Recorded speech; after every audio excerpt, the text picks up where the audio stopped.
Around 20,000 years ago, the world looked very different from today. Massive glaciers covered much of the northern hemisphere. Because so much water was trapped in ice, sea levels were much lower than they are now. Between present-day Siberia and Alaska, a vast land bridge known as Bering connected Asia to North America.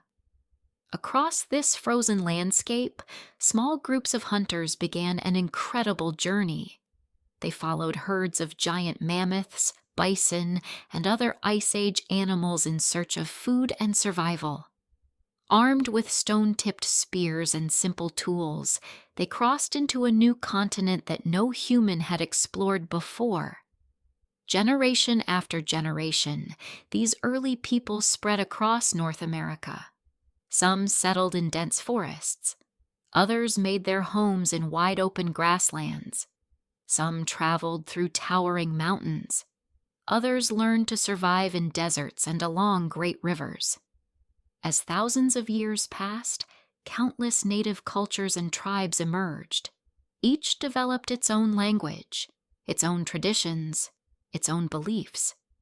Yet they shared one important value: a deep respect for nature. The rivers were their lifelines. The forests were their homes. The mountains were sacred. The animals were honored as gifts that made life possible. Over time, these communities became more advanced. They learned to farm. They built villages and thriving cities. They created trade routes that stretched for hundreds of miles, connecting distant peoples across the continent. At that time, there was no country called the United States. There was no nation known as America.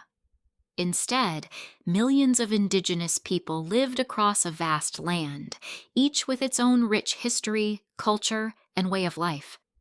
But across the Atlantic Ocean, a new age was beginning.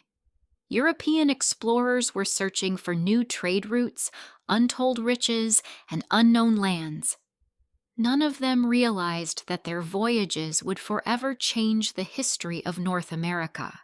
And soon, the story of this continent would enter a completely new chapter.